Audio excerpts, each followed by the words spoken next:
Hey there, everybody. I've always wanted to have some t-shirts with my logo made up exactly the way I want them. And you can go have them printed for a couple bucks, but where's the fun in that, especially if you're DIY minded like I am. So I was really excited a couple months ago when I saw Doug over at DN Handcrafted come out with a video on making his own block prints and then block printing t-shirts. So I had to give it a shot. The end result turned out pretty well. Now Doug goes over how to hand carve a block print. I don't have the time for that or the patience, so I had mine CNC'd out. If you don't have access to a CNC, Doug's video is a perfect reference on how to do it by hand and pretty cheaply. So join me for the project, and I hope you guys will give it a shot. Thanks. But before I give this a shot, I'm gonna go ahead and review Doug's video to make sure I'm not forgetting anything. I have tried a number of ways to put my logo on a t-shirt without purchasing a screen printing kit. I mostly used a tighter V-gouge when I was close to the lines, and then some of the larger gouges when I was just trying to remove material. You use a tool called a brayer to transfer the ink from a flat surface onto the lino. After I got this all figured out, I started printing more shirts. The shirts dry to the touch in about 24 hours, and air cure in a week. Definitely gonna throw a like on that video. All right, let's get to it.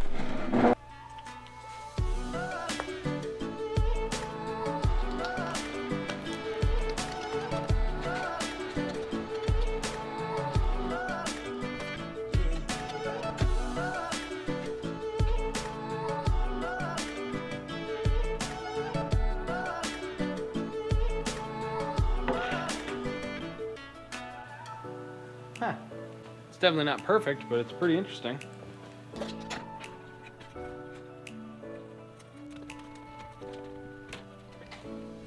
Yeah.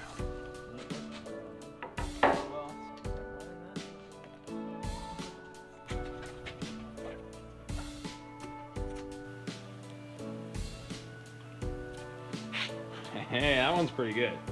No matter.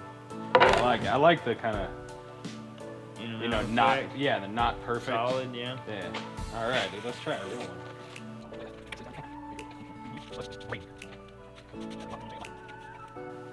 All right, here goes nothing.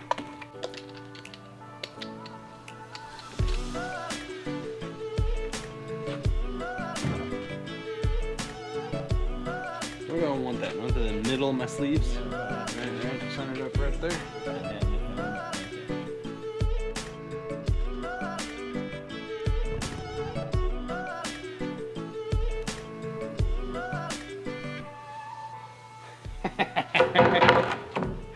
Dude,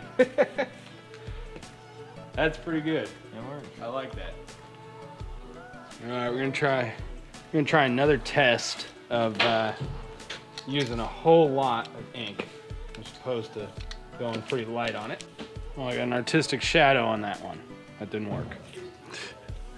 I tried to put it down and pick it right back up. Yeah. All right.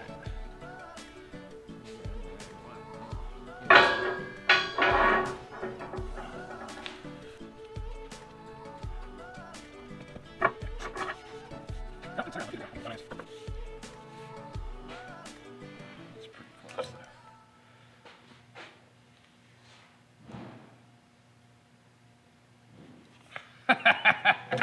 Oh man, except for right there. That's so freaking cool.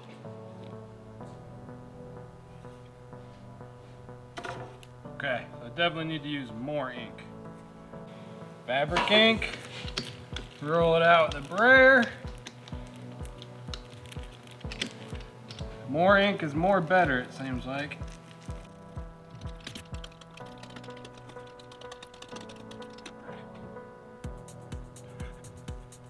Get some weights on it. Crap.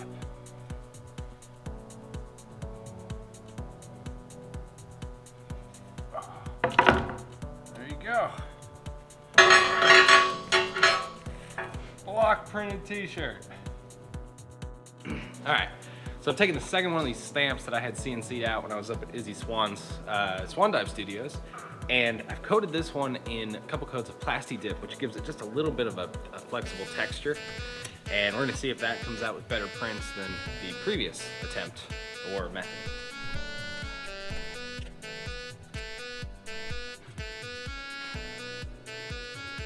Put a little bit of weight on here so fabric doesn't pull up.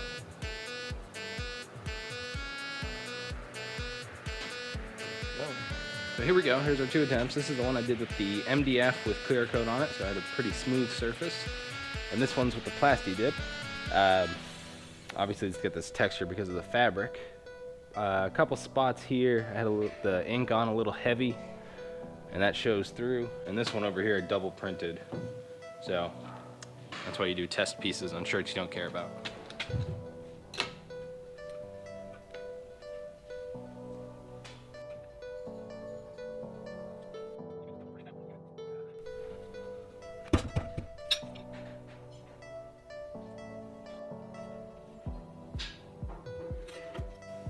Alright, that one actually worked out. So I think it's important to try and keep the stamp clean, get any ink off that you don't need. So I've actually decided that I like the clear coated MDF stamp more than the one with Plasti Dip on it. I think the issue here is that the Plasti Dip around the edges can build up so it's not the same level. And when you stamp and then pull it back off, you see a little bit of ghosting. And so I'm gonna switch back over to using this one, which I know is nice and level because I sanded it a lot.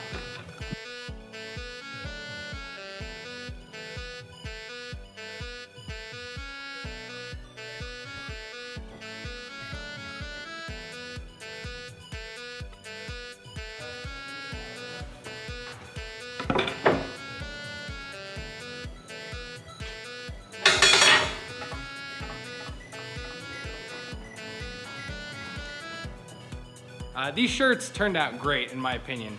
If I had to do anything differently, I think what I'd do is have the stamp milled a little bit deeper. Right now the letters stand off by 1/4 inch, and that's enough that if I get any ink like right there on the stamp, sometimes it transfers over to the shirt. There's actually a little spot right here on this one where I did that. And I think if these were a little bit deeper, I could do that with a little bit more wiggle room. But that's really my only complaint or thing I'd change about it. Oh, and one more thing. I would get rid of all the dead space at the top and bottom of my stamp so that when I actually press that down on the shirt, I can know exactly where the lettering's gonna go. A couple of the ones I printed came out with the lettering too low on the back.